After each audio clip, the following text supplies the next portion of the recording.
Okay, I'm back. I ran out of memory, so I had to delete some stuff, so my video cut off. So this is part 2, and this is on, I want to talk about the 17th, which would be the first day, or the 15th day of Tishri, which is the first full day of Sukkot. So that is the Feast of Tabernacles, or they also call it Booths, where the Jews, go into their booths outside of their homes, and there's a lot of significance to that. So that would represent us, going to, like, being out of our exodus, this wilderness that we've been in, to and to tabernacle with Christ in heaven. So that would represents the rapture. Okay, now let's see what if there's some other things I wanted to touch on about that. Oh, what is this? Okay,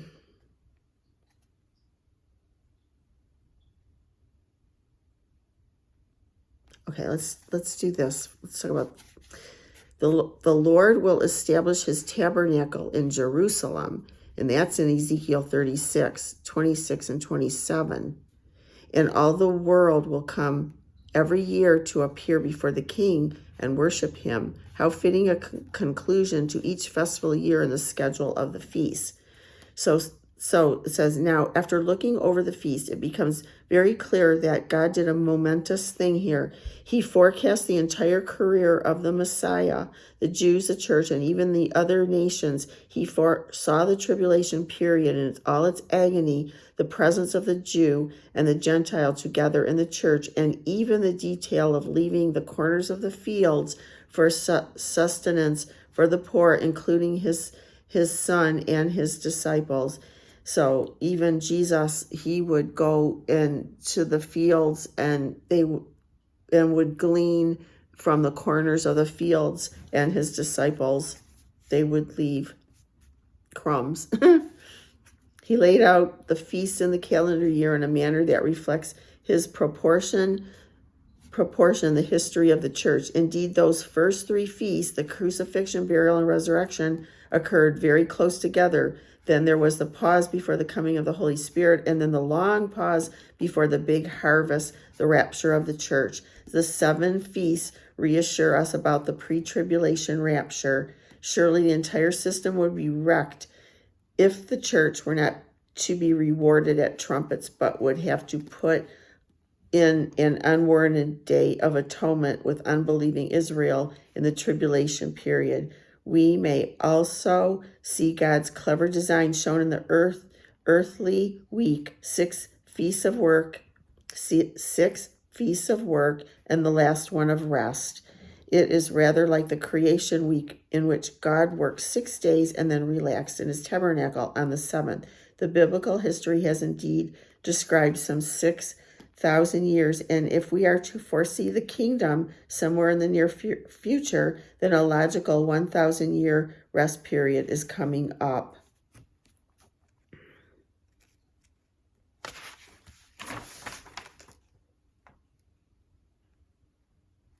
That's it. That's all I'm going to touch on. There was something else that I, was going to talk about on the 17th. So that is Tishri 15. So I'm going to have to, might be a part 3. But I do think, because I don't know, but it seems like tomorrow, the 17th, is when the Lord will turn their feast day into mourning, because that is the first full day, and it is the 15th, which the Lord talks about in the Bible in Leviticus.